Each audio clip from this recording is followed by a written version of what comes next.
So I want to begin, as my abstract begins, with cave stories. There's a very significant cave story in Jewish history. There's many others, by the way. But the one I'm going to focus on, Shimon Bar Yochai, is something that many Jews in the recent, just in the last week and a half or so, or a little bit more, I suppose, at this point, a few weeks ago, we celebrated a holiday called Lag BaOmer. And I'm sure you've all heard about the tragedy at Meron, where people were trampled and many people were killed and injured in Israel. And unfortunately, it was because there wasn't enough security or enough understanding of what it meant to be safe. And people were just running because they were so spiritually elevated about being in Meron that they forgot about things like physical safety or limits of how many people a platform can hold. And this resulted in this tragedy. It's really important, I think, when we're talking about mysticism, to understand that we are not talking about leaving our reality, but rather bringing meaning, bringing unity, bringing some kind of a feeling of everything fits into that reality. And that's very different than the idea of going off to an ashram somewhere and escaping from the world.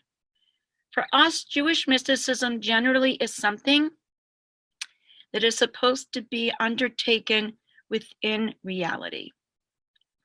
And the story of Shimon Bar Yochai is significant to us. It comes to us at the time of the Roman destruction in the early part of the Common Era, where Jewish scholars were being tortured and ultimately killed for teaching anything Jewish.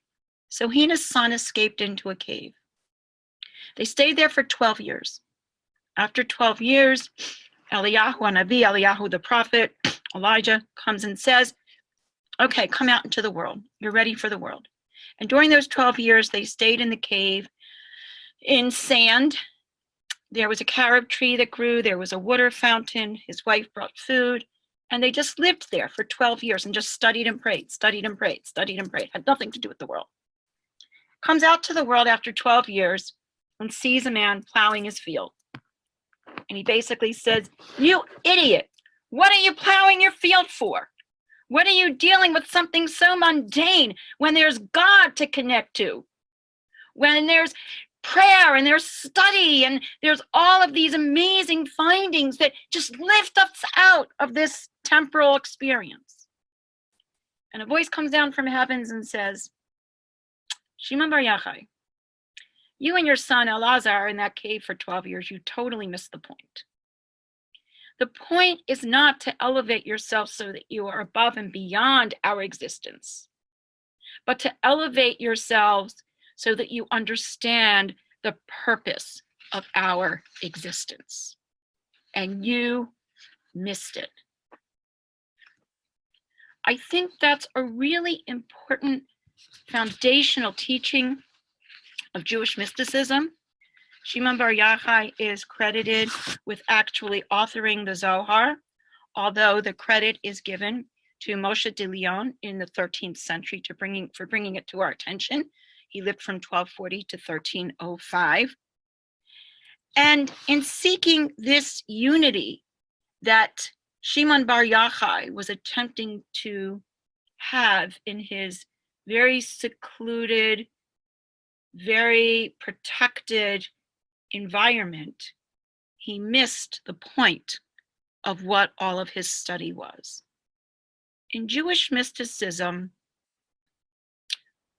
our Kabbalah, our Zohar, Sefer Yetzirah, our various texts, we do not escape reality. We try to find the inner unity within the reality that helps it make sense to all of us. This seeking often can lead, if not done properly, to a vague loss of self. And this is a criticism of many of our mystical traditions when not properly applied.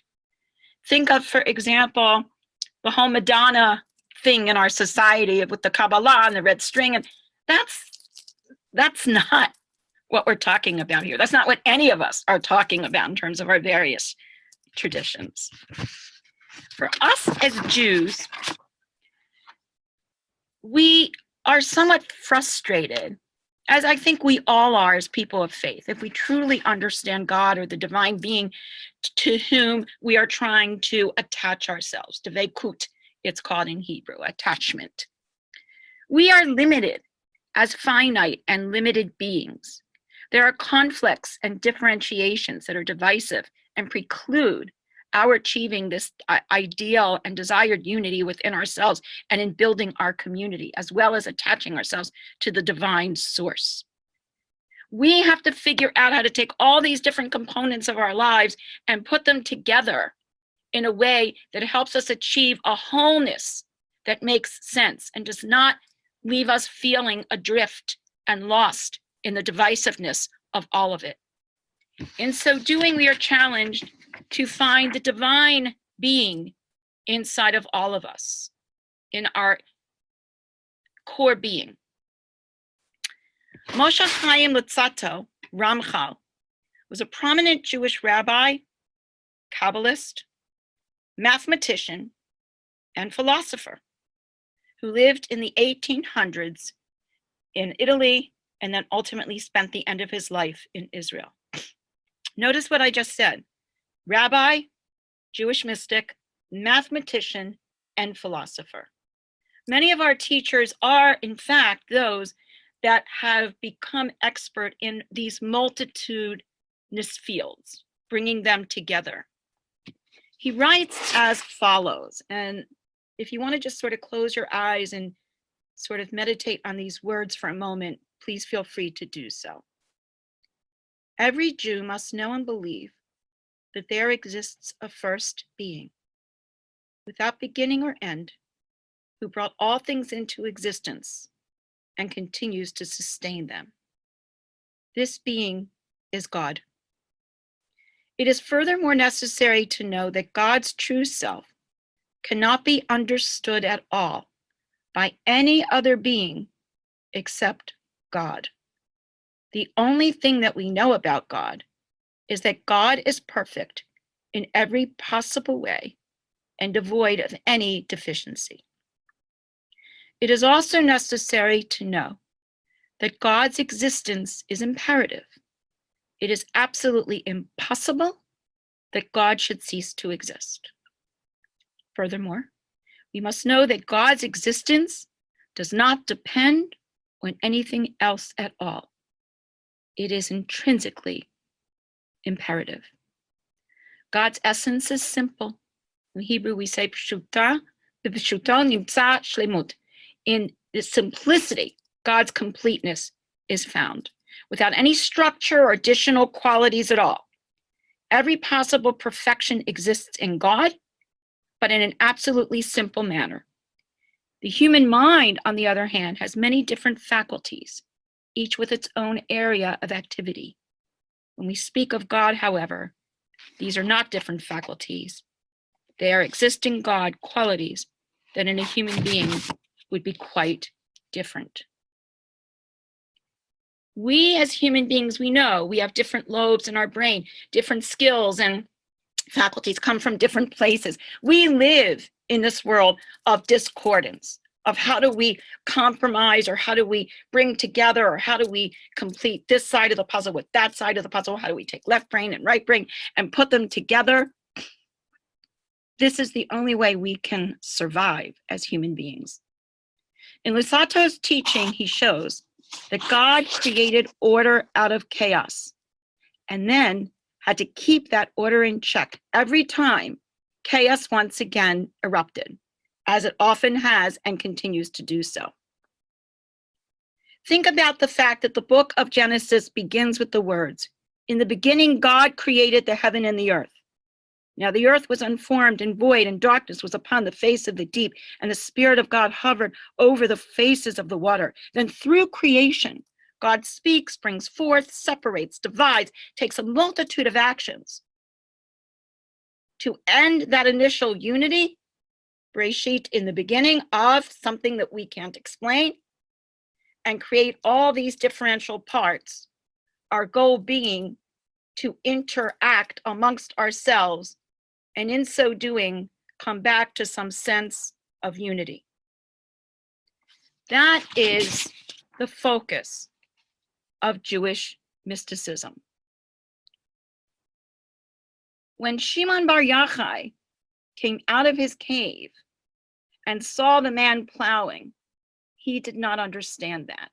He did not understand that in order to live a life, we have to do things. Something was said in one of the earlier panels about the world of doing and the world of thinking. We need both. We can't let go of one for the other, but we have to bring the two together. He is sent back into the cave to reconsider not what he learned, but why he learned it and how he was to apply it. And this time he was to look for the higher truth and the unity of God with the purpose of integrating it into the world, so that he would understand that the man plowing the field is critical as we figure out how to live in our world. There was a group in the first century called the Essenes, kind of the Jewish monks, if you will, group of men who lived by themselves in the desert. They did not have interaction with anyone else except themselves. And they died out. They weren't going to survive. In order to survive, we have to have some comfort level with the discordant nature of our world. That is accommodated in Jewish mysticism. That is accommodated in the levels of the sphirot, of the masculine and feminine qualities that create in toto the reality in which we live. The purpose of Jewish mysticism is to acknowledge that there was this unity in the beginning. In order to survive on the human plane, it had to be divided because we are not one singular whole as God. And that ultimately through our actions and through our involvements, we come back and we bring together the human plane and the plane of God. We bring back together the spiritual and the physical. We bring back together the feminine and the masculine. We strike what's called ma'aznayim, balance. And in that, we will find shleimut, we will find completeness. The very creation of the human being is a model for this process. Rabbi Jeremiah, son of Elazar, says, when the Holy One, blessed be God, created the first human, God created that person a hermaphrodite. When we read in Genesis chapter 1, verses 26 through 27, and God said, let us make the earthling in our image, after our likeness, and let the earthling have dominion over the earth. God then created the earthling in God's own image. In the image of God, God created the earthling, male and female, in one being. And we're told that it was basically a two-sided being, one side male, one side female. And then in chapter 2 of Genesis, when we read that God places the earthling in the Garden of Eden to work and keep it, and says, it is not good that the earthling should be alone. I will make a helpmate for the earthling. God causes a deep sleep to fall upon the earthling who slept. God then took one of the ribs, closed the place with flesh in its place, and now we have man and women separate. These two accounts are telling us two different things. In chapter 1, it's showing us that the creation of the earthling was part of the unity that God incepted, that God used in creating all that is. And then in chapter 2, we are learning about the interactiveness of the parts of creation. It talks about serving and working the land. So there we've got a connection between the land and the human. We have a male and a female now. We have all these different divided pieces because no one human being can be all the unity that God is. It is impossible. How do we reconcile our scholars ask these two accounts included in the biblical notion about the beginning of humanity. Here we are confronted by a question. Are we talking about a human being as we know that being to exist, living on a physical earth? Or do we consider that in Jewish mysticism and Kabbalah, we learn that this narrative is about putting the elements that will be part of creation together on a parallel plane of potential? That when God creates, God has this potential that becomes everything we are.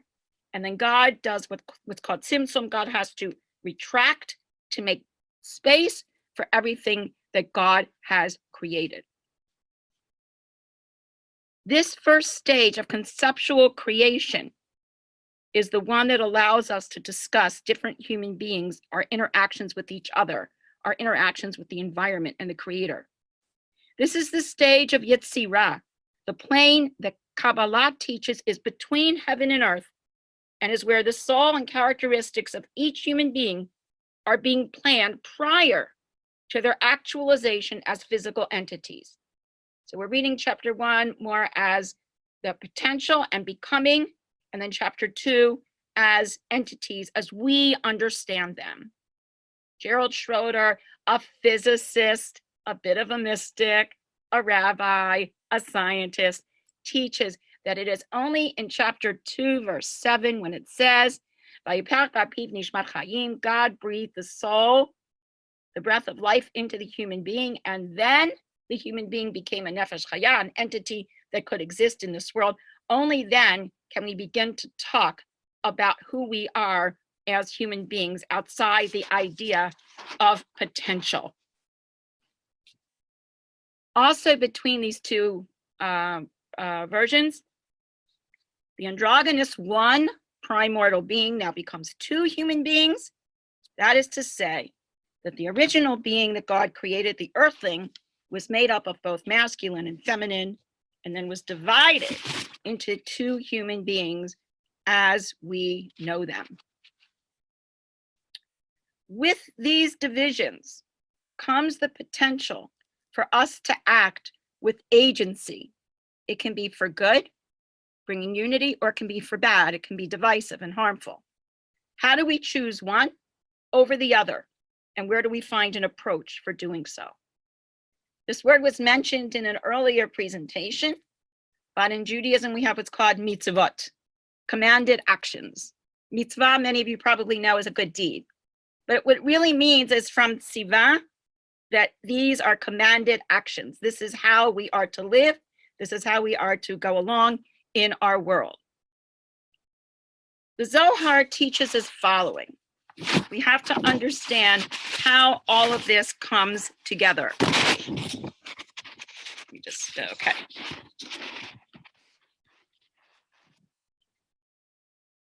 The will of the king here is God, began to take effect in the beginning. God engraved signs into the heavenly sphere. A dark flame issued from the mystery of the Ein Sof, the infinite, like a fog forming in the unformed. It wasn't white, it wasn't black, it wasn't red or green, no color whatsoever.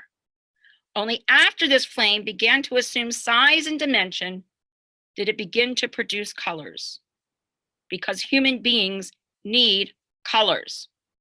The upper world, the world of God, does not need colors. It does not need divisions. It does not need definition.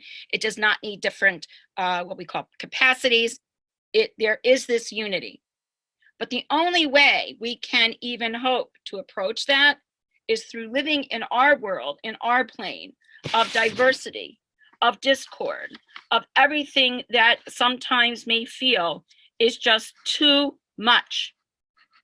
And in so doing, we sometimes feel a need to somehow make sense of things that don't go together in our minds. Rabbi Chaim Vital, who was a very well-known Jewish mystic, writes as follows. It is known to the masters of the sciences that a person's body is not one's essence. The body is therefore referred to as man's flesh, the human being's flesh. As we say, and God covered them with skin. We find that the inner being is the true self, the soul, while the body is just a garment. However, without those garments, we would not be able to function in our world. We need the limits. We need the definition. We need all of this in order to be able to be who we are. These parallel planes are at one and the same time differenced, and then we hope to bring them together. And it is aspirational to try to bring them together. I will end with this reading from the Zohar.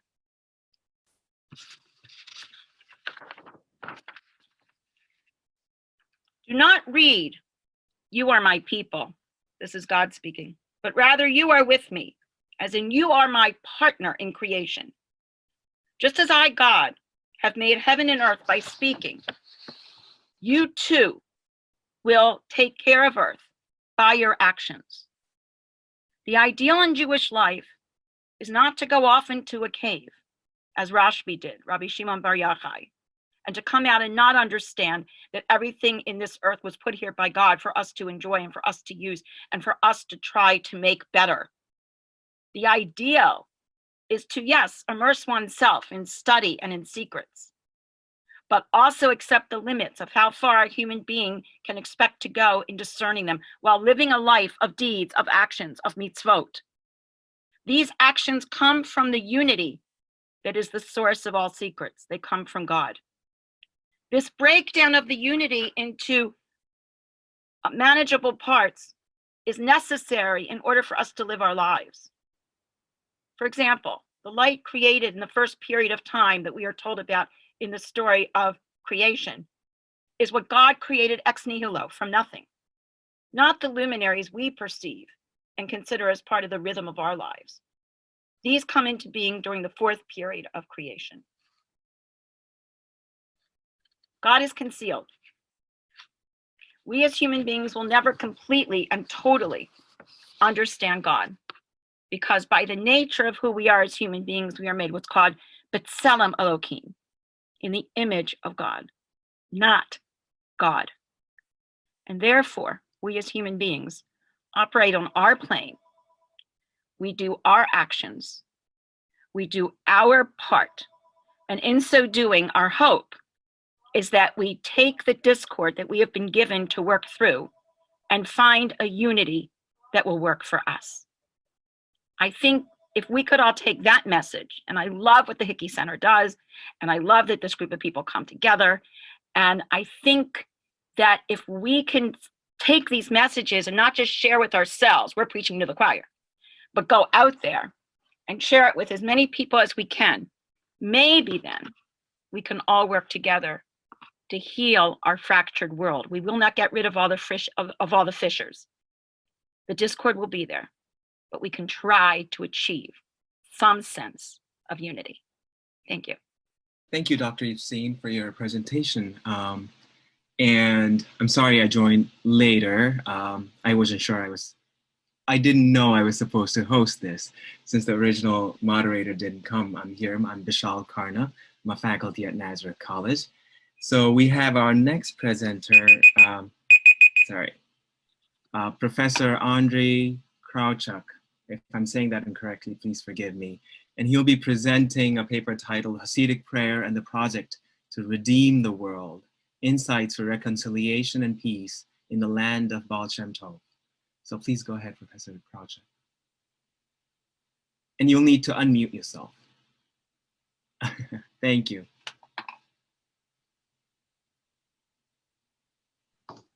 Thank you very much.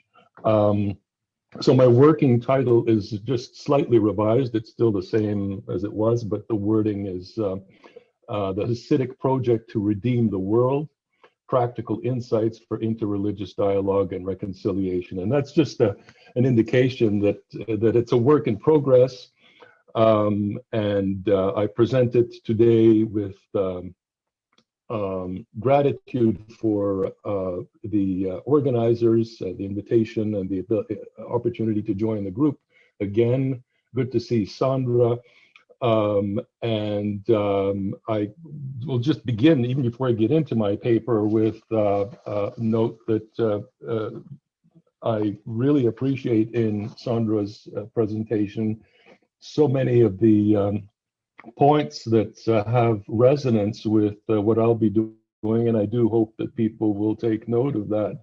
She talked about not leaving or escaping reality as part of the essence of mysticism. On the other hand, rather than leaving and escaping, it is an affirmation of inner unity. I'll be also talking about the self and the entry into the self.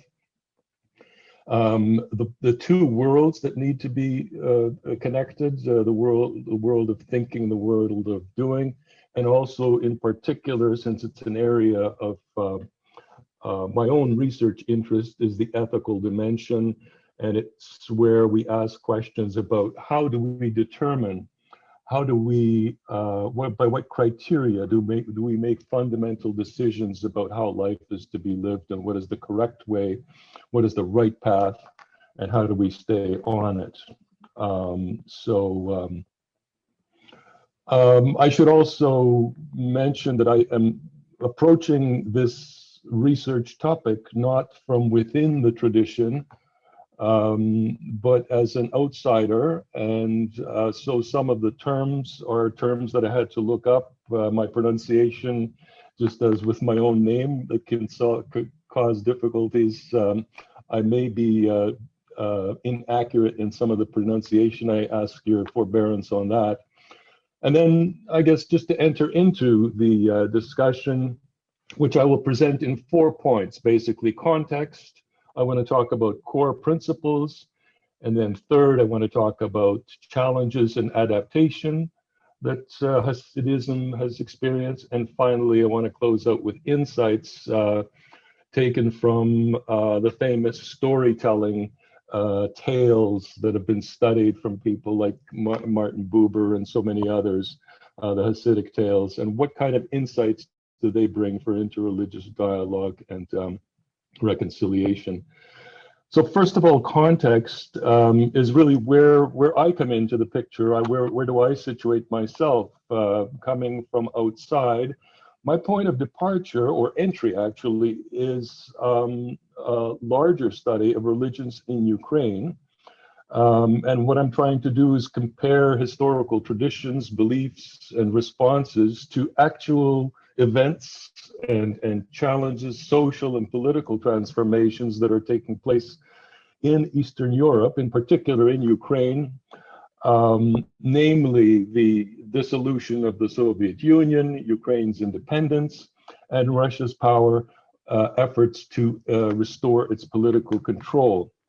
Now, over the past 2 years, a lot of news coverage has come from Ukraine talking about Orthodox Christianity.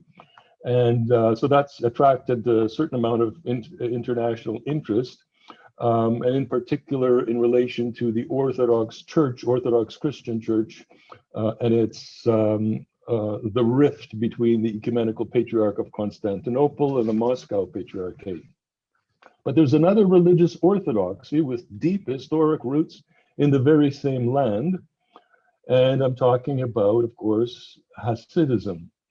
The Hasidic historical journey is deeply connected to this land and the cultures with which it interacted.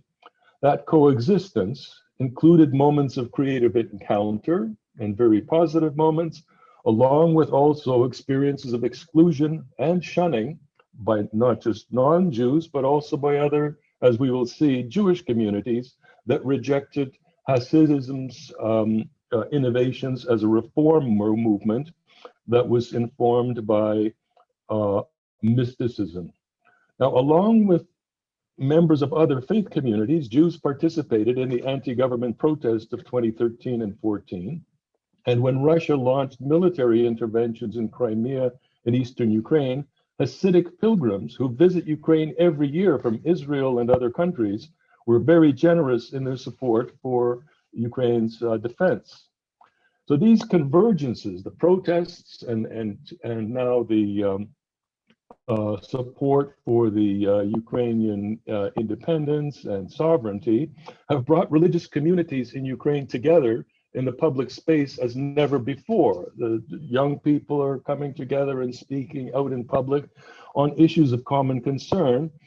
And so this is a great opportunity to for the communities to get to know each other better. And this is my project and what I'm trying to do. So continuing on with this context, I want to go back a little bit historically and situate the beginnings of Hasidism in the late 18th century. 18th century is the time of the emergence of that movement, and we need to understand that there are political upheavals that are happening at that time as well, namely the partitions of Poland, which divided the Polish-Lithuanian Commonwealth between Russia and Austria-Hungary. Very briefly, on the eve of that transformation, a key event had a profound impact on Judaism. The central authority of Jewish governance, the so-called Council of Four Lands, was dissolved. So as a result of the loss of this centralized authority, a lot of new and very diverse Judaic sects emerged. Many of them disappeared over time, but one of these revival movements took root, and it is precisely Hasidism, which we are talking about. So again, originating in the mid-18th century, the movement became very popular and spread rapidly throughout the land. It emerged from the Kabbalah movement, or Kabbalah, as Sandra was mentioning before, the Kabbalah Mysticism, which believed in divine immanence and access to God through contemplation, and derived spiritual meaning from everyday life. Hasidic ascetic practices included regular ablutions and fasting, sexual abstinence, and group study of mystical literature. The Hasidim, or the pious ones, were followers of Yisrael ben Eliezer of Podolia, who was popularly known by the Hebrew name Baal Shem Tov, translated as Master of the Divine Name, because he used the divine name in his healing practices, and by the acronym that came from the Baal Shem Tov, Besht. So he was a miracle healer, thought to have power over the forces of nature, and he was also known for his dedication to solitary meditation. Now, he produced no writings of his own, but through his followers, we have his tales, aphorisms, and teachings. And this body of material reveals an engaged mysticism. Again, not a mysticism with a withdrawal from the world, but deeply embedded in the world, immersed in the world, affirming the embodied self and pursuing peace through an inward harmonization of body and soul, and seeking reconciliation of the world with the Creator. I want to mention briefly three core principles, and people who are more familiar and versed in Judaism will see a lot of correspondence to other expressions of Judaism, so that these are not necessarily exclusive to Hasidism, but Hasidism picks up these themes and principles and gives them its own kind of flavor. So these are foundational teachings and core values. I want to mention three of them briefly that reflect a universal vision. And by that I mean it encompasses all humanity. And this is an interesting and an important aspect, because it comes in counterpoint with what is perceived as the Hasidic tradition's apparent inclination toward particularity and isolation. So the first of these principles is Shekhinah. From 16th century Judaic mysticism, the notion of God's indwelling in the world is a principle for understanding the original order in the world that is centered on a direct and personal relationship with the Creator. Human sinfulness shattered that original harmonious human-divine relationship, yet God remains present and accompanies humanity in its condition of exile. And we'll come back to this in the stories towards the end. This traditional memory is carried on in the Hasidic teaching of God's ongoing supporting presence and accessibility, first of all to the spiritual masters, who are called tzaddiks, but also to individual Hasidim who practice piety. This imperfect but reliable remnant of the original relationship is brought to life in the powerful Hasidic tradition of storytelling, whether in the tales or Maisa, as they're called, of the Rebbes, or in the imaginative compilations of Sholom Aleichem. Their accessibility, authenticity, and practical wisdom have appealed to generations of Jews and non-Jews alike, and inspired by the overriding idea of God's real, palpable presence in the world, this dimension of the Hasidic path lends itself perhaps most readily to cross-cultural dialogue and understanding. Second one I'll treat very briefly. It's Tikkun Olam, helping to perfect the world. This is an idea that expresses the ultimate goal of mitzvot, or good deeds, commandments, religious obligations, to perfect and redeem the world. So the redemption of the world and the restoration of its relationship with God, the ultimate goal of the religious life, requires concerted spiritual effort. And inasmuch as this is viewed by the Hasidim as a responsibility shared by all humanity, here again we have, I believe, potential for exploring common cause with others, particularly in environmental issues and other similar concerns that we have today. The third principle, again, briefly, that I want to mention is devekut, and it is the Hasidic way of responding to that responsibility of, so we have the responsibility to perfect and redeem the world. How do we go about it? What is the spirit in which the Hasidim undertake their transformative action in the world? So specifically, it refers to the practice of communion or attunement, kavanah, with God, which is sometimes expressed as attaching oneself to God.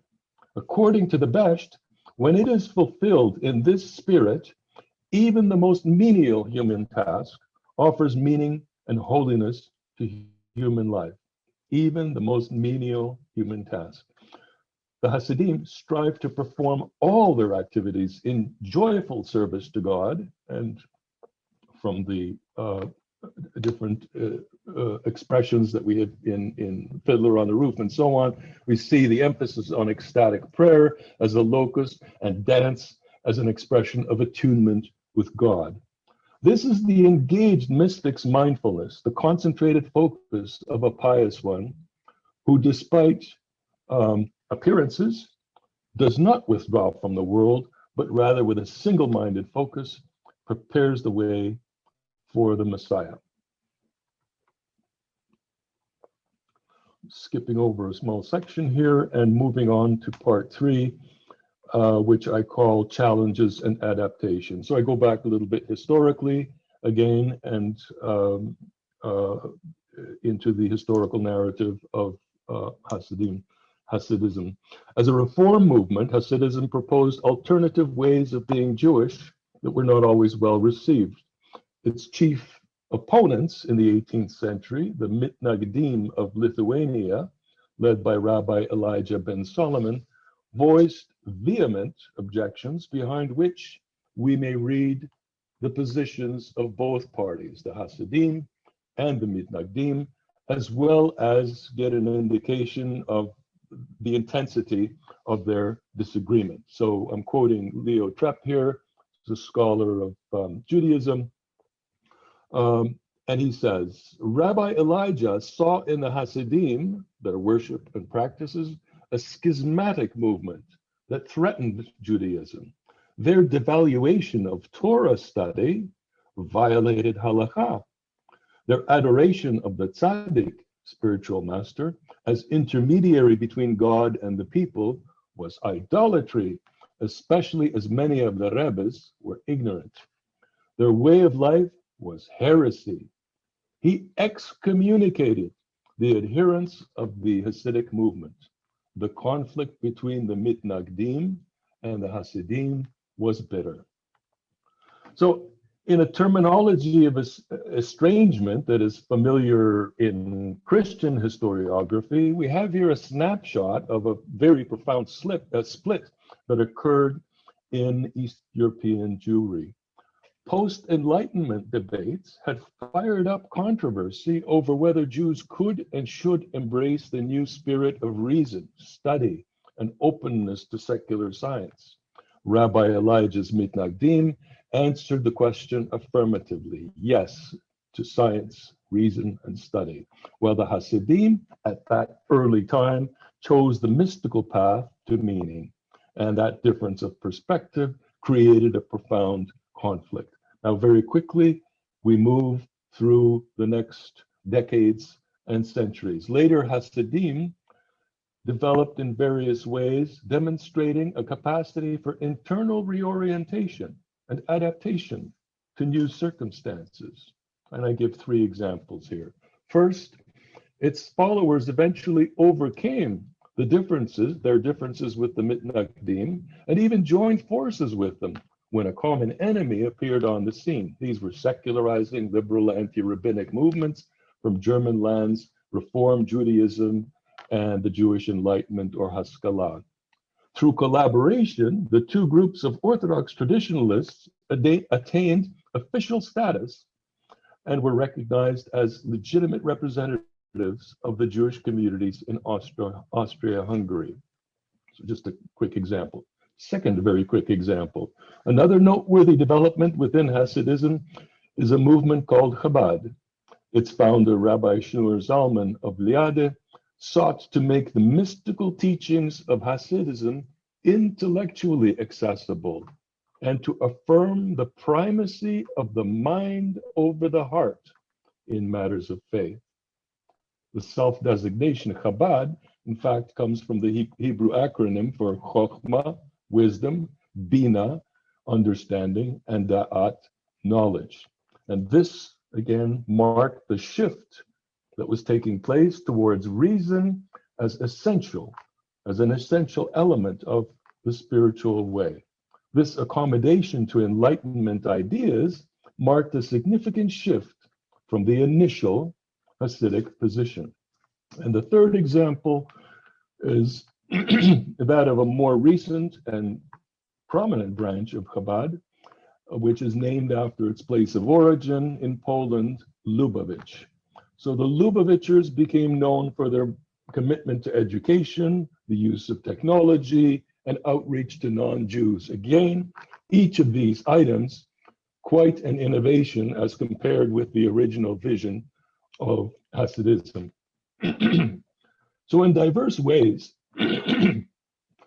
Hasidism showed adaptability and openness to new forms and expressions. At the same time, we do need to remember that Hasidism does place a hard limit on accommodation, as shown by its uncompromising commitment to traditional orthodoxy in attire, observances, and closed communities, along with the repression of non-Orthodox movements in Israel.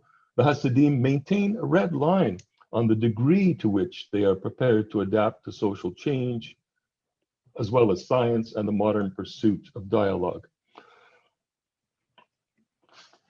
My concluding section I call Insights. So considering such countervailing elements and experiences, adaptability and openness, as opposed to fidelity to tradition, if you will, what kinds of constructive insights for reconciliation may we draw from the study of Hasidism? And in this ongoing study, I'm trying to move towards some modest observations by turning to the tales themselves, which are a very rich resource for uncovering the dynamics of Hasidic consciousness and religious identity, both in its particularity and in its capacity to connect with spiritual and mystical themes of other traditions, the universal dimension. So the first tale is called Come With Me, and it connects with the practice of devekut that we mentioned before, communion or attunement with God, the mindfulness and the spirit by which a menial act can attain true sanctity. So in the late 19th century, there was a moment when the Polish government announced plans to eliminate a standard code of Jewish law, the Shulchan Aruch, and to require Jews to settle their civil and criminal matters in Polish courts. This caused some concerns, and Reb Yitzchak summoned Reb Motel, a successful businessman with strong political connections, and asked him to convince a certain official of the Polish government to withdraw the bill. When the Reb Motel expressed fear for his life before the notoriously anti-Jewish minister, Reb Yitzchak asked him, was Moses not afraid when he went to Pharaoh with the demand to free the Hebrew slaves? And of course, both agreed that Moses was afraid. Yitzchak explained, it is for this reason that God said to Moshe, come to Pharaoh, come, not go. God knew that Moshe was afraid. So God said, come with me, reminding Moshe that God is always with him. It will be the same with you. If you go to him, Polish official, alone, you are doomed. But if you come with God, you will succeed. Motel traveled to Warsaw and met the minister with joy and no fear. The latter's anger disappeared, and he granted the Jewish community's request. Rabbi Rami Shapiro elaborates further in his comments. When God says, come to Pharaoh, God is saying, come to me through Pharaoh. Come to me by engaging the enemy and seeing into the heart of the stranger, that you might find the same heart beating in you both. So I think we can say that the tale illustrates how the practice of mindfulness and attunement to the presence of God can transform the spirit, my spirit of fear, into joy and neutralize the anger of the other, the aggressor. The Hasidic mystical path to a redeemed relationship with God and the other is through one's own heart. I just want to check on the time with you, if you may give me an indication. You have 2 more minutes. 2 minutes, so I will skip my second story and move on immediately to the third one, which is called Hard Work. And it provides a rare glimpse into the mystical practices that are involved in Hasidic spiritual direction, Yechidus, which is an entry into the depths of the soul in order to diagnose what ails it and to provide remedial advice. The story recounts an exchange between a Rebbe and his attendant, who questioned just how physically draining that work really was. Tired and irritated after a bunch of sessions with people who had come to him for consultation, the Rebbe explained metaphorically, if I am to understand each person's situation, I must divest myself of my clothes and dress myself in his, for while in his clothes, I can see only what he sees. Rami Shapiro points out that Yechidus, from the Hebrew word for unity, suggests to us that in the process of Hasidic spiritual healing, the Rebbe merges with the soul of the Hasid in an effort to determine where a misalignment with God may have occurred. The consultation, therefore, concludes when the Rebbe returns to the world and to his study and provides advice on how the relationship with God is to be restored. Shapiro's further reflection on the tale resonates with the terms and lessons of interreligious dialogue. And I quote here, true meeting with another requires that you strip away the self. Otherwise, all you see is your own projection. Yechidus is this profound stripping away. This is, of course, metaphor. The clothes are our conditioned thoughts, words, and deeds by which we define ourselves, and they, in turn, create the reality we encounter. Both the Rebbe and the Hasid must see clearly how we condition our reality to reinforce the fit of the clothes we wear. When the Rebbe returns the clothes to the Hasid, he is inviting him to see things from this new perspective. And just one final paragraph. with its connections to, obviously, connections to psychotherapy and interreligious dialogue, this inward journey of the Hasid and his Rebbe at the level of the soul confirms what we observed in the historical narrative before. That is the capacity of a highly conservative Orthodox tradition to appreciate the fallibility of received patterns of thinking, speaking, and acting, as well as the need, they can appreciate the need to correct the misalignments and to restore relationships with God and with others. And I'll close it there in concern for the time that you have indicated. Thank you, Professor Krawchuk. So now we can open the floor for questions. If you have any questions or comments, this would be the time. We have about 30 minutes or so.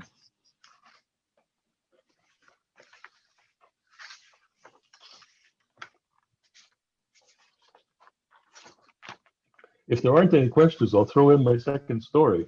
That's what I was thinking too. Which, I mean, it will come a little bit out of order, but that doesn't matter. Mm-hmm. But I think it will make, again, some connections with what Sandro was saying about the self. Why don't we do that? Yeah. Yeah. So the second tale is called Placing the Self, and it echoes this spirit of mindfulness that I was talking about, in which Hasidim perform and evaluate their actions and rituals. It illustrates the practical application of Tikkun Olam, the ultimate goal of acting well, obeying commandments, something that the Hasidim are very, very kind of attentive to, observing religious obligations. The ultimate goal of all of that is to perfect and redeem the world. Now, so rather than assessing the inherent moral value of actions and action in itself, is that a good act or is that a bad act? It represents a teleological perspective, which focuses on goals, long-term goal of your action, not the act in itself. And as the tale that we're going to be citing here declares, intention is everything. So if you're assessing the action, what is the intention? The intention explains to you what is the long-term goal that one is trying to achieve. Again, even menial actions, the most simple activity during the course of the day, find their proper place and meaning here within a larger context. Their ultimate goal serves as the principal criterion for determining whether one is or is not on the right track. So enough of my own preamble here. The tale, very briefly put, raises a question. There's an encounter between a rabbi and his Hasidim, and the question arises: if it was said that Hasidim, who are reveling in friendship, sitting around a table, eating and drinking, could be likened, could be said that it's similar to the mitzvah of Torah study, then as long as the proper benediction was recited, what could be incorrect about it? The situation of the story is the rabbi walks in, there's a bunch of guys sitting around the table, and he's not pleased. And he said, well, we said our benediction, we said our prayers, what's wrong with that? What more do you want from us? So Reb Yisrael answered, he said, and here we go, it's a matter of intention. If you place yourself last, that others may go first, then your act is selfless and holy. If you place yourself first, it is selfish and smacks of idolatry. If you do something for another or for God with no thought of reward or gain, you are hallowing the deed and uplifting the act. In that case, your action is holy. When you do something to further your own ends, you debase the deed and conceal the divine. In that case, your action is sinful. End of quotation. Along with affirming the importance of intent, the Hasidic way is concerned with properly situating the self, as we're told in this story. Hasidic teaching rejects the error of setting up the ego as the source of ethical priorities, yet it also avoids any talk of outright self-renunciation. So we're not talking about a mysticism that erases the self.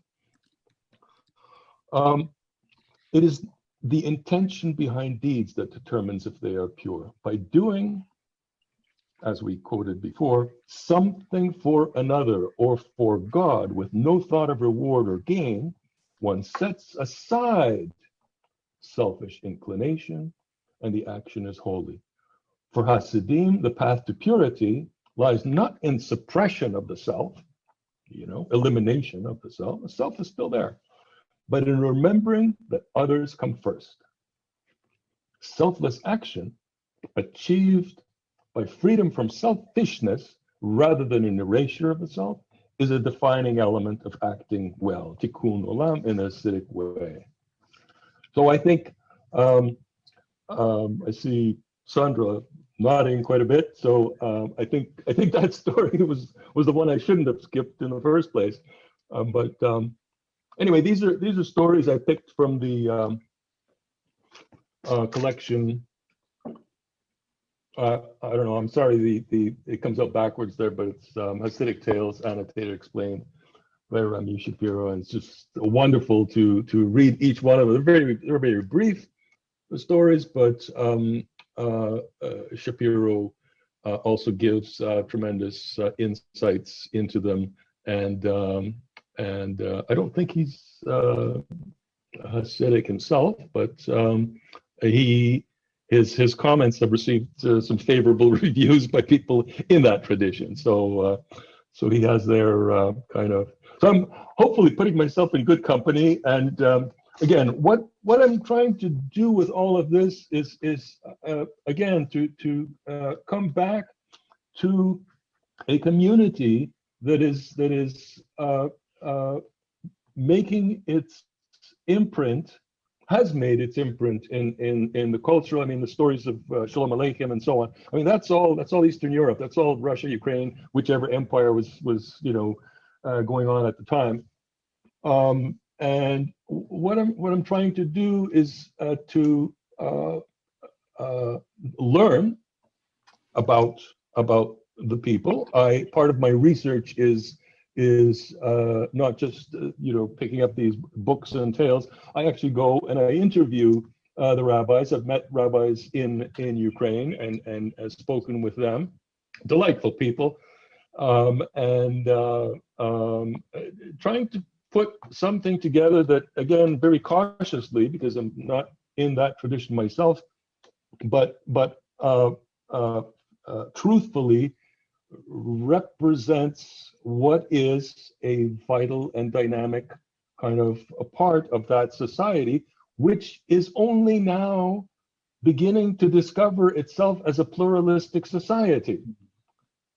Because, as I said, because of these new challenges, political and social turmoil and so on, young people are coming together and they don't care which background they're coming from. They're there in the streets together.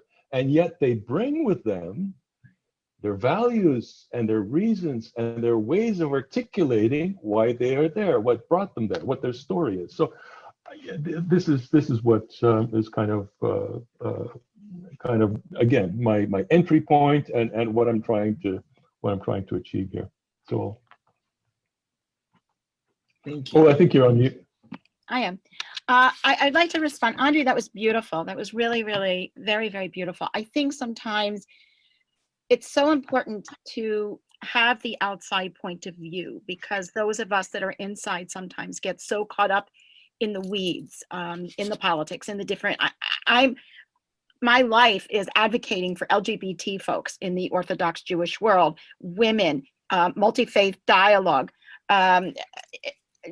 dealing with all kinds of people that are compromised, pushing social justice issues. Any questions about how easy my life is, guys? And I think that in terms of that, one of the things that occurred to me as you were speaking, Andrii, was the issue of intentionality. That is the code word, right? Bishal, that is the code word for this generation, this upcoming generation of leaders and teachers and what have you. The notion that, and we have a word for it, kavanah, Michael's very familiar with that, I'm sure. The idea that things should come from within, that we should understand, like in communications theory, it's not what I say, it's what you hear. If we would think about these things, there's a teacher, the Chofetz Chaim, who writes about how we should use language, what we should say, who we should say it to, how we should say it. What are the circumstances of doing all that? This is what Hasidism really brought to the plate. And the Mitnagdim, the ones who were so against them that Andrii spoke about so well, the point was they were afraid that if people would get so caught up in why am I doing this, it would become kumbaya, and there would go all of the Jewish actions and the community. And in fact, what we're observing today is that that is not the case, that what we've lost, or a lot of the discord, a lot of the angst, is precisely because that sense of intentionality has been lost. One of the things we're always cautioned to remember is words have limits. Just like I was saying, we as human beings are limited. We don't have the largesse of the whole picture. We each have our part of the picture, which is why we as a community need to work together. And I just think that that's one of the things that this particular gathering brings. And I would love to hear if there's any thoughts from any of the other folks that are listening here. I see Michael has a question or a comment here. Yeah, I'm just curious if our speakers might be willing to reflect. One of the comments that's always resonated in me is attributed to Abraham Joshua Heschel of blessed memory, that all religion, I think it's his metaphor, all religions have 52 cards in their deck. They're just arranged them in a particular fashion. Do you think there are some cards that are not present, or are present more specifically in one mystical tradition versus another, or are they all with the same cards? I'll go first. I don't 100% agree that it's exactly, or it might be the same cards, Michael, but it may be, it doesn't matter that it's the same cards if everything comes down to how we perceive and how we use them. If you want to use that metaphor, think about, there are games where the ace is the highest card and there are games where the ace is the lowest card. I think the problem is there are elements that we all share, but there are real differences. For example, some traditions absolutely value totally separating oneself from society because it's so damaged, it's so unfixable. Tikkun olam, you can't even begin to get a handle on it. And then some of us doggedly keep trying to use what I call the foundational elements that we each believe in our respective faith communities to try to make things better. I think a lot of those foundational elements are very similar.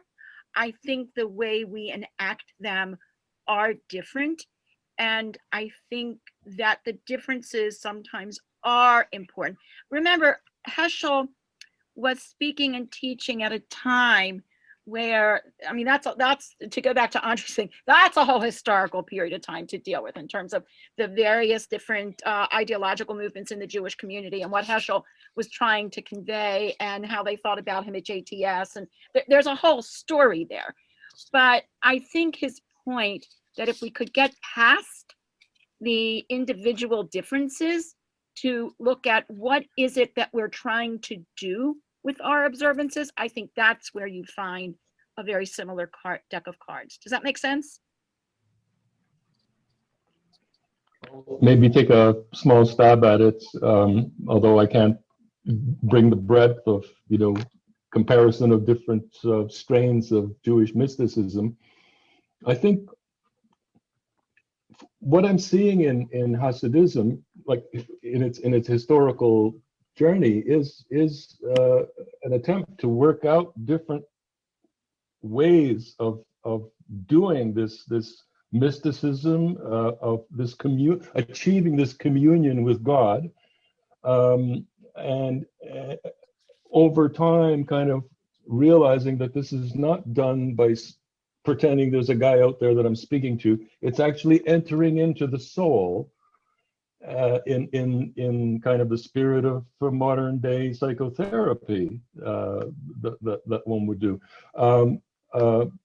we had mention of the Essenes, and I think that is a type of, mysticism of withdrawal, which is familiar in other traditions. And if I'm focusing on one type here that is trying to really work out somewhere in between, that withdrawal is not the solution. It's not a condemnation of other forms of mysticism. I think mysticism in any tradition is, by definition, it's going to have diverse paths. So I guess this 52 card deck, is maybe something to that, and that's okay. I think when Sandra was making her first remarks there, I kept thinking about religious literacy. That we are on a path.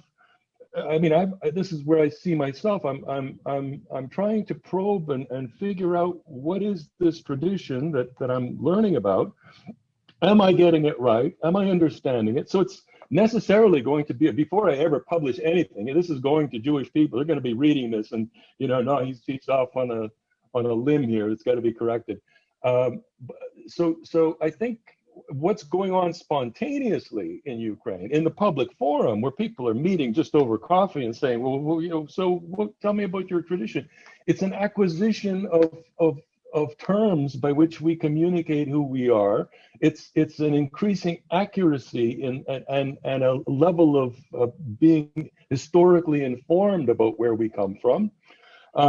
In some of the stories that I've come across from Ukraine, people are actually rediscovering the depth of their own tradition with it. I mean, they identified with it, but maybe they didn't practice much, and so on. And suddenly they're on a bus leaving Donetsk for a place of safety because their home is being bombed. And in the wallet, there's a prayer, the Jewish prayer for moving from one place to another kind of thing. Never knew, but it was there, and now it's being said. And by God, when I read that story, I mean, you don't have to tell me. That person, for the rest, that prayer is going to have meaning for that person, for as long as they live. So it's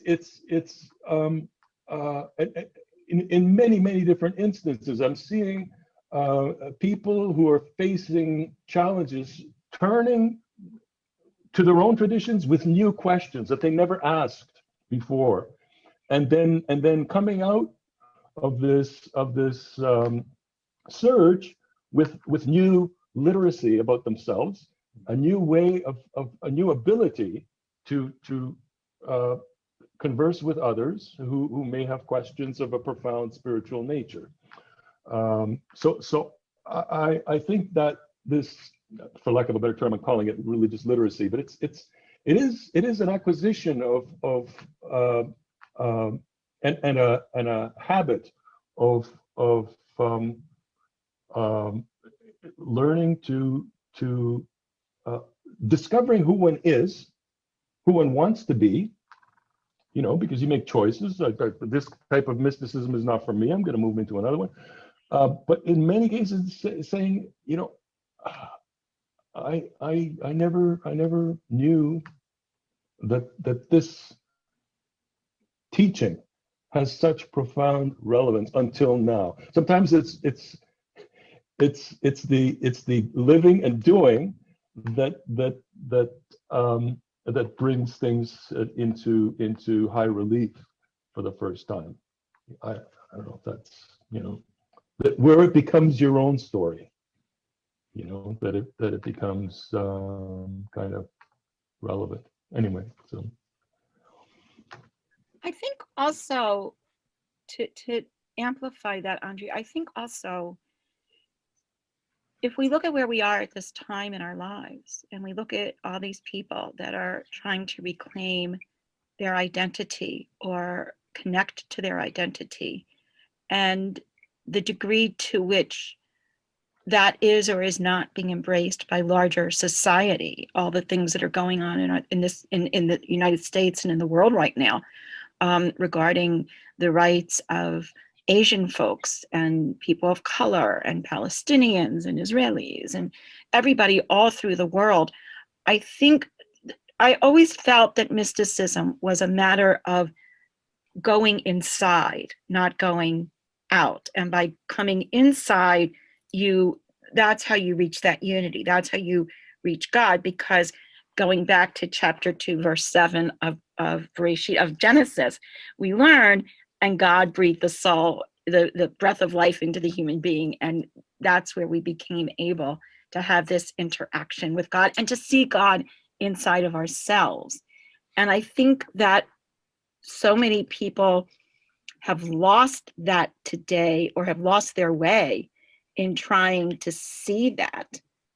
That's why there's such a feeling of simpatica and empathy amongst different groups who are suffering so much today.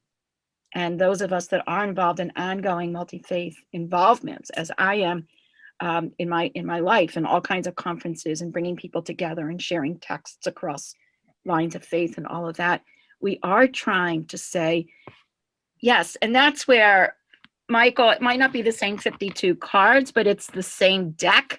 And if we're all trying to get to God or the divine one, or whatever that power or source or force is, I think that path is something that if we all look inside of ourselves, we share so much more than what divides us. And that's my only hope in this crazy world in which we find ourselves at this time. Mm-hmm. And I think that was the hope of the Hasidim.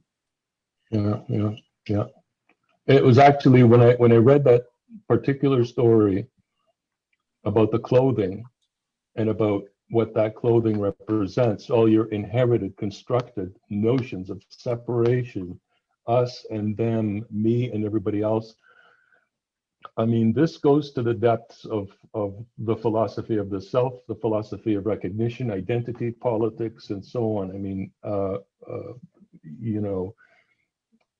and it challenges, and I'm happy to see in Hasidism a willingness to say, you know, we have this unifying universal vision at the very core, at the very outset of where we began, and at the beginning of the Bible. Are we? So it's an open question. Are we staying on that path, even as we, cobble together particular ways and rituals and so on, which we value, when we look at our own history, we have to see that we have evolved. We cannot say that we have always been the same. So it's when I look at that, it's very inspiring. It's dramatic actually. Because again, my received notion, I mean, I grew up in Montreal, there's Hasidic communities there, they stick to themselves, hang out. But when you scratch the surface, you can actually speak to a Rebbe.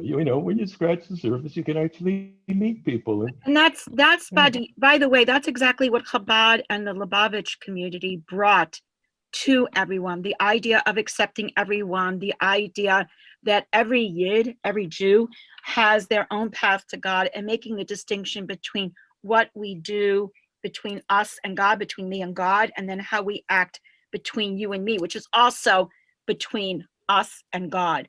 And by the way, in the Hasidic community, the Chabad and the Lubavitch community are often looked at askance by other Hasidic sects for that reason, because they're not, the prerequisites to get in are not very difficult, and they don't want that. They want that exclusivism. Some of them. Yeah. I think one of the things that I thought I was discovering about myself in this research is that I had my own preformed notions about what Hasidism is, and even if I had imagined, well, of course, it's got to have different forms. It can't be just one form of Hasidism. But that you cannot generalize. You have to allow people to speak for themselves. I think it goes back to Michael's question. It's I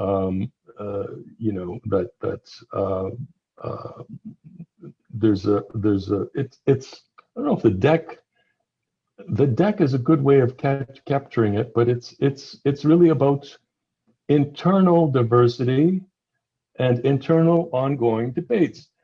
Chabad and Lubavitch also had to go through an internal debate to get where they are. They didn't start from where they are today. So it's kind of a lesson to anybody who's reading these stories that, you know, these kind of processes are open to you as well, no matter how you may think of yourself as just, you know, one track kind of, you know, have to be loyal to, and there's something to that. You cannot condemn a loyalty to one's ancestors, to ancestral values and traditions, and so tradition, you know. But I think, again, and as you're pointing out, you know, the modern world with all its questions of diversity is forcing us to re-examine, to go into the depths and say, well, what is it in me that makes me think that I cannot countenance, you know, diversity? What's, you know, it's okay. I think the dialogue is less about you know, propositions and theses, and, you know, here you have, you know, doctrines that you have to adopt. It's all about storytelling. It's all about that. It's like saying, wow, like I see myself in this story, and it's not even from my tradition. It's like it carries me to another place. I come back from it with questions to my inner self. It's like, The I classic, think as you're saying that, I'm thinking the classic is when Fiddler on the Roof was being translated into a million different languages and all of that, the Chinese were saying, that's our story, they stole it. And then all these people read the Joy Luck Club, and they were going, wait a minute, men don't play mahjong, it's women.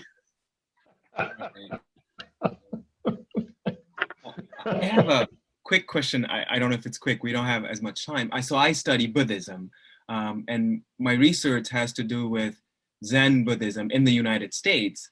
And a lot of the things that you've talked about, or both of you talked about, attunement, intention, acting in a selfless way, stripping away the self, those are present in Zen Buddhism as well.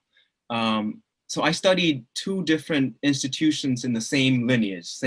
The same Japanese teacher came to the United States, and after him, his students founded these two institutions. And in one, the emphasis was that you could be doing anything in the world, like doing your dishes. But if you acted in a selfless way, if you acted in a way that is beyond your personal likes and dislikes, that is beyond attachments and aversions without resistance, then even doing the dishes makes you one with the entire world. That's the entry point right there.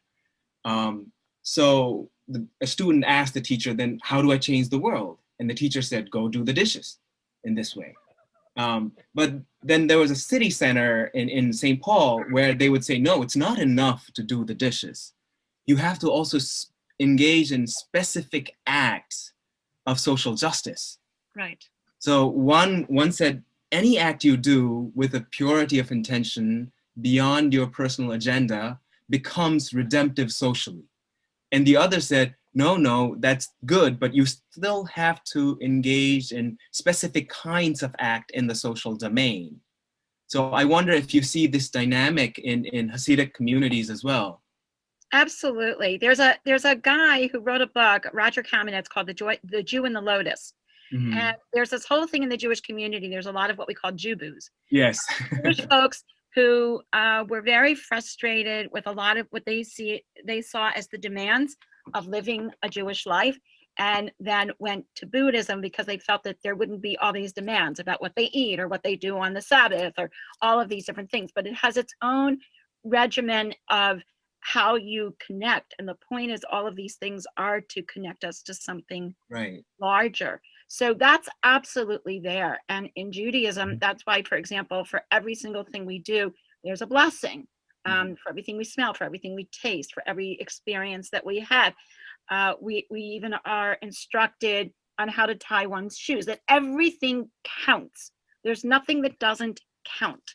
Mm-hmm. And if you see yourself as part of something larger and you don't get caught up in the hubris, but you say, how am I living in a way that will make the community better? How can I bring God into my life and into the community? Harold Kushner, a conservative rabbi, says human beings are God's language. And I know that that saying has been attributed to others as well. But if you think about that, it is through the actions that we all do in our very discordant, disconnected, so many elements life. Again, that's what brings those various dynamics back to a unified whole. So yes, absolutely. I would just add perhaps briefly that I was also struck when I was reading these texts by the I actually thought about Buddhism when I was reading about the self here in the Hasidic text, but I remembered, and it's one of the reasons I emphasize that it's not a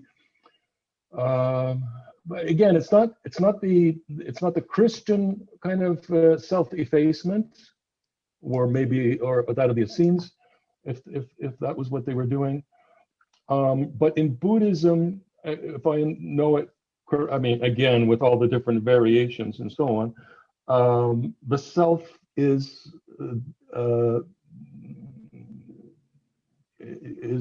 suspected really as the source of suffering, or claimed to be the source of suffering. So there are traditions that would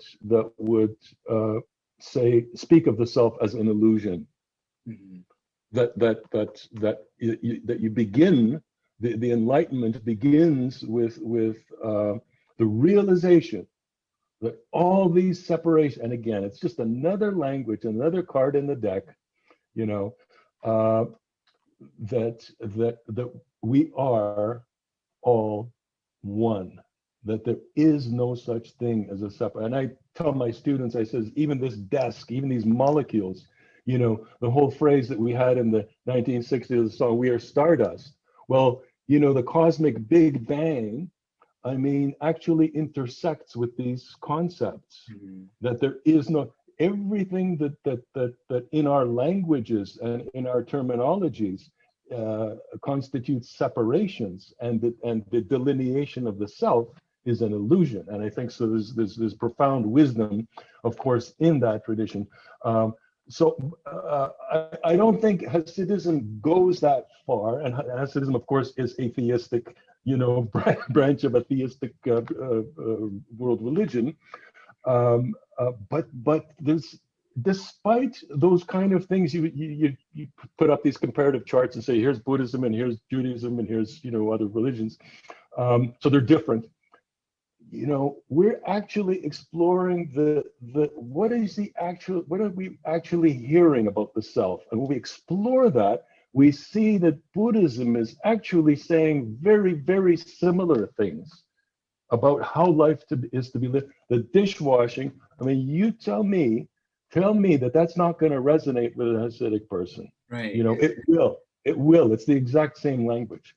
And even the ritualization of everyday act, especially in a Zen monastic community, everything you do, including going to the bathroom, it's very ritualized, and for the same purpose of cultivating mindfulness in everything we do.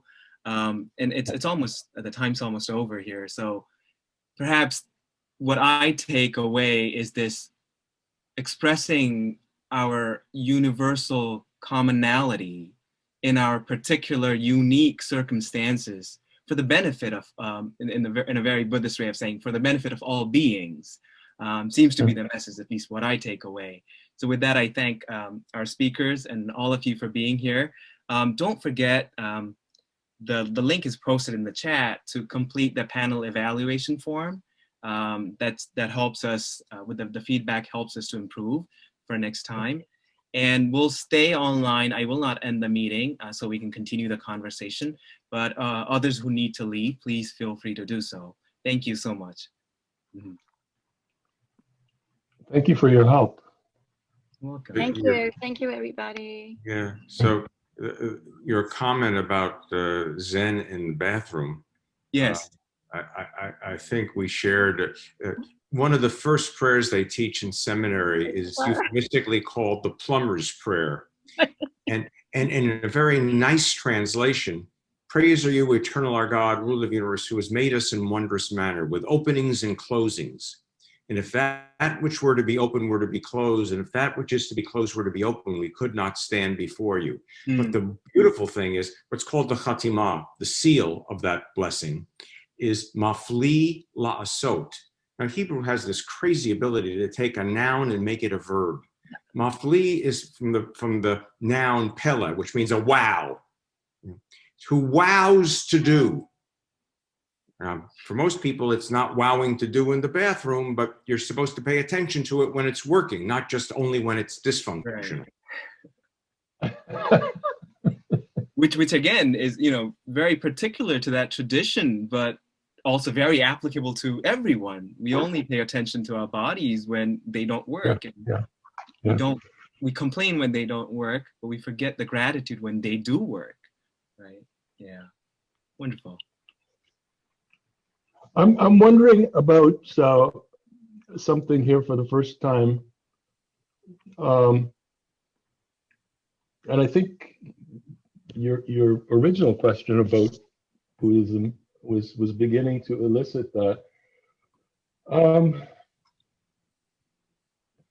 If we talk about, again, this notion of religious literacy between two poles, the simplification of religions, a simplification that says they're all different. They're so different that only a secular language or only a non-offensive language, each story has to be told on its own and kept on its own and so on.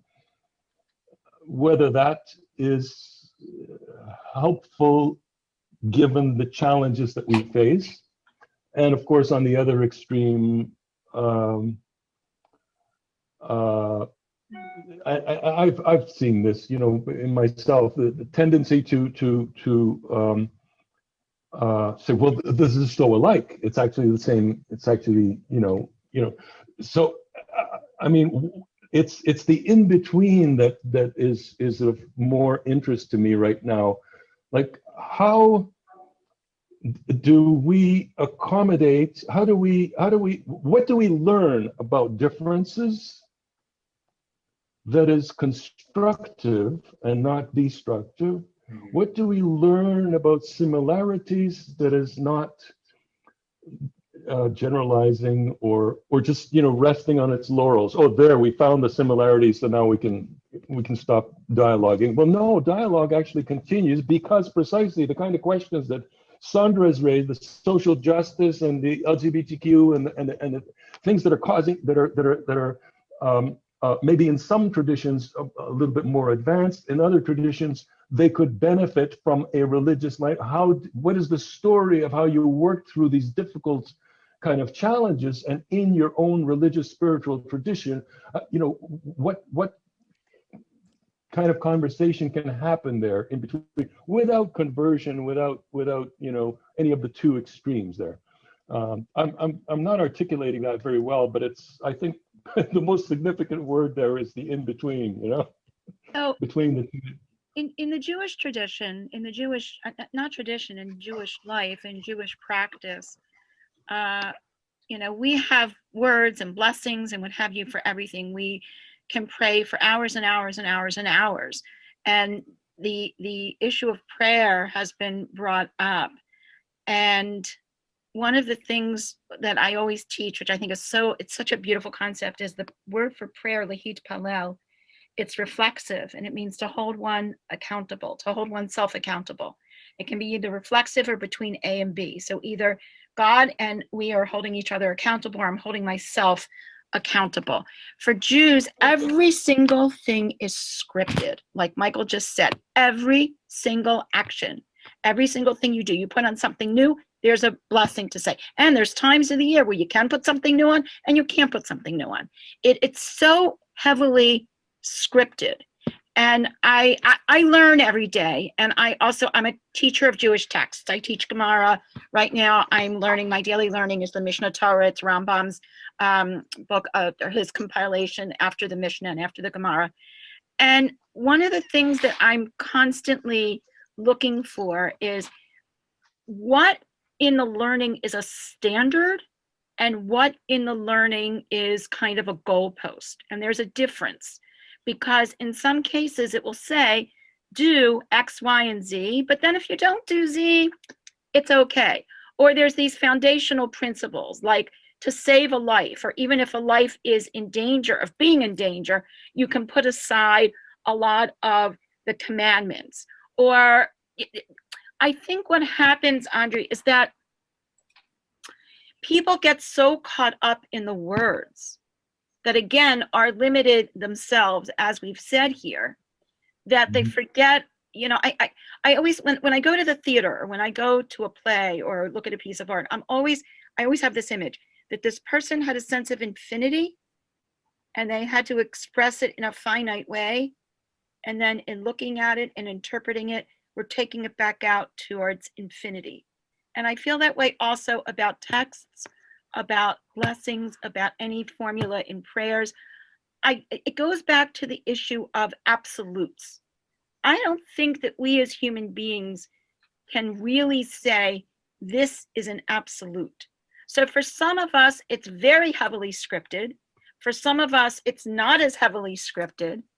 But I think we're all trying to negotiate this human issue of how do we just be and let others be, and do so in a moderate way. We're in listening to your question, I'm thinking about, oh my God, we're living in this time of extremes.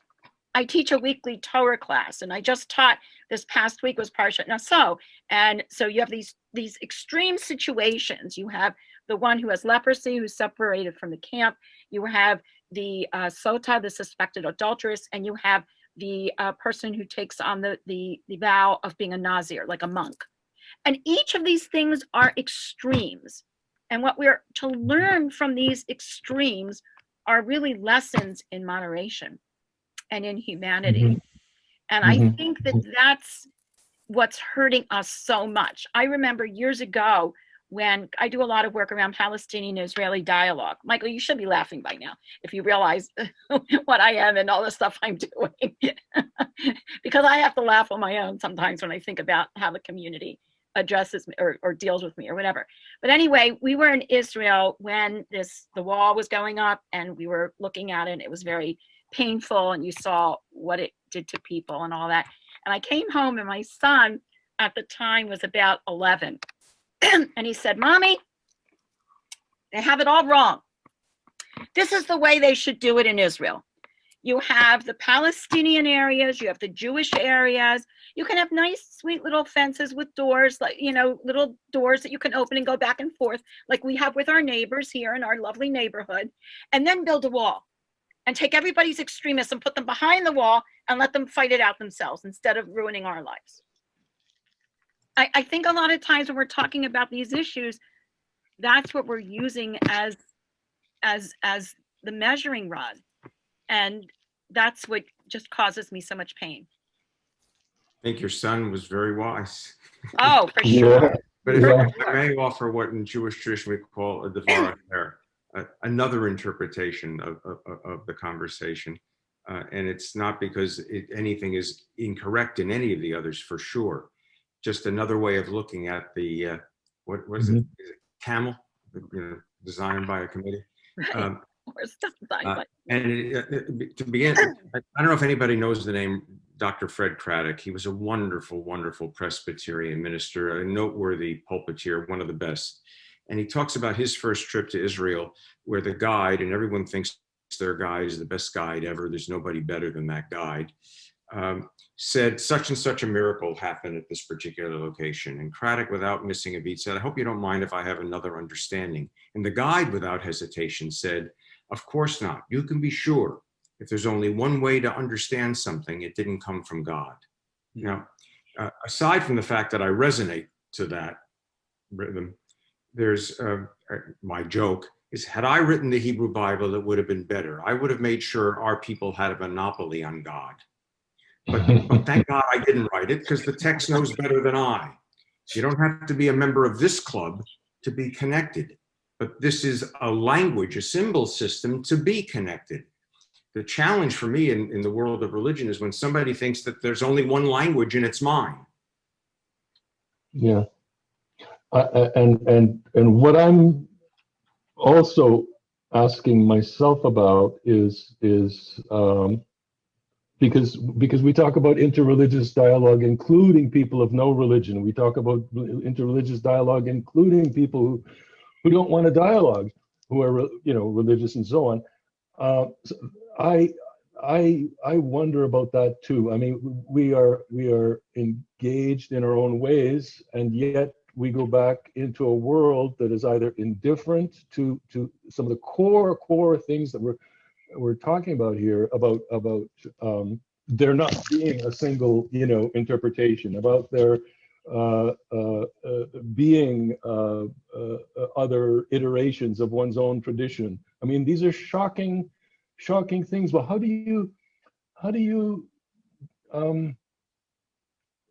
bring that person who is shocked into the conversation without just saying, oh well, they don't matter? That we're in a world where that question has to, because I'm asking, like, when I go back to my context in Eastern Europe, where these different religions are my basic question is, what does each of these religious traditions that are coexisting there bring that is potentially helpful in a very real political conflict, military conflict?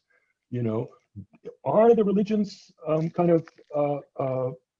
in their wisdom and in their text and in their traditions, in their multiple diverse elaborations, are they able to formulate something that is constructive, something that is going to make peace, something that is going to, or do we just say that these are just attachments to the social and political life? You want to be religious, you can be religious, it's a set of values, I have my secular values and so on. But it's the politicians who will decide whether there's going to be peace or not. Do religions, or the social justice issues that Sandra is talking about, can religions be at the vanguard? Can they, with all of this potential that they contain?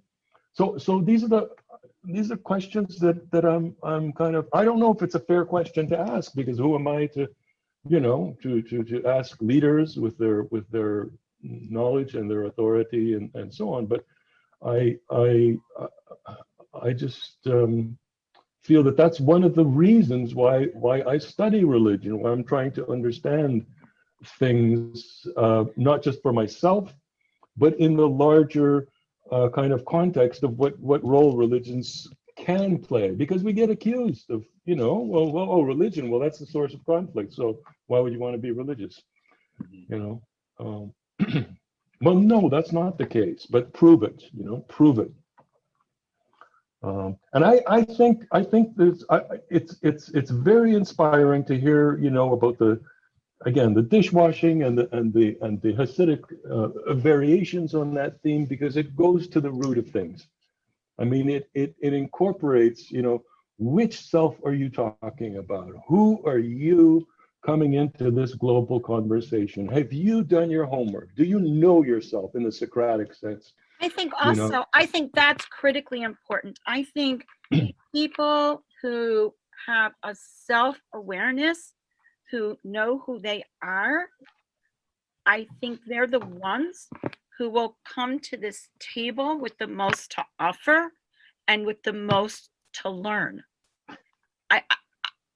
We have to come to the table as equals, in the sense that we're each intelligent people. We each have our faith. We each have our path to God. We each have something to learn from each other and to teach each other. Otherwise, it's not going to work. And I think, Andrii, that part of the problem is that, and we're seeing it certainly in the United States right now, is people cannot listen to each other. We're living in a culture now where people are saying, don't confuse me with the facts, my mind is made up. And I think going back to that 52 deck card, a card deck, I think that if you look at that deck, it does have all the ingredients for how this system should work. I remember the last time we gathered for this conference, the theme was the delegitimization of violence in religious texts. And I remember, I don't know if you were at the very last session, but I remember at the very last session, there was this whole discussion about language and about jihad, the word jihad, how it had been co-opted, and that it really referred to an internal struggle and in terms of how one was going to overcome their own conflicts, and how it had been misappropriated by all of these people going out to kill. We're looking at this world today where so many of our religious concepts and our well-held beliefs are being misappropriated and thrown back at us. I often say in the Jewish world, I don't have a problem with the texts or with the halacha, with Jewish law. My problem is with those who will interpret it through the lens of their own eyes, politically, culturally, socially, personally, whatever it is, prejudices, and then use their interpretation to tie it around my neck like a noose and choke the life out. That's what I think is happening today in the name of religion. That is so horrible. And I don't know. I feel sometimes like we are swimming upstream, but we have to keep swimming. Well, we are, and I think maybe in some cases we need a healthy dose of Buddhist paradox or antinomies or something, because I don't think there's I don't see a ready answer to the question. How do you legislate? How do you force someone to become a moderate? How do you strap them down to a chair and force them to listen? I mean, that's not, the minute you do that, you're contradicting your own Right. Principles. So anyway, I thought you wanted maybe to add something, Bishal. No, this is a very fruitful conversation. A couple of things. One was at Nazareth, we teach this course, Exploring Religion, which is required of all undergraduates. They are required to take this introductory course. And in my course, I teach many students don't care about God. And I say, even if you don't care about God, you care about humanity, right?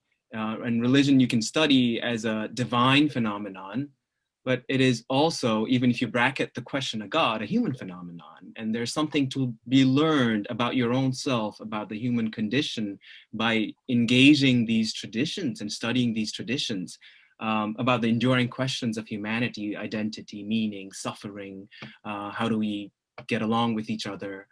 And that tends to give enough incentive to students to engage. So I don't require you believe in God, but there are questions about yourself that you must be wondering. And I point out these enduring questions. And that tends to help. So at the Hickey Center too, it's always, Professor Shafiq is, it's not just interreligious, it's interfaith, and interfaith includes even those who are not religious. So we have to engage in conversation, and perhaps it's around these questions about the human condition and maybe not necessarily about the divine. And the second thing, the in-between you were talking about, to presume that any tradition is not affected by other traditions or does not have influences from other traditions, is to presume that it grows and develops in a vacuum, which is not the case.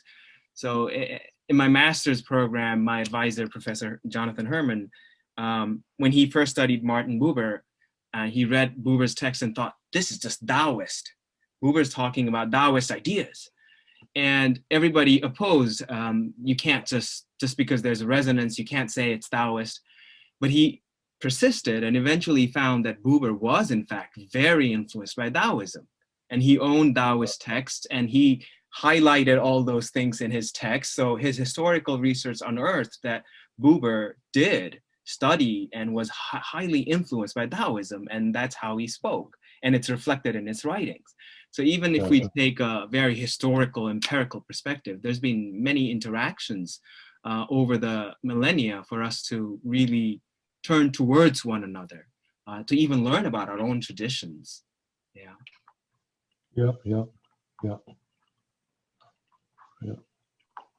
So I thank you both and everyone just staying back and engaging in discussion. I do have to leave. I think the Zoom will stay on for you to continue conversing if you would like to.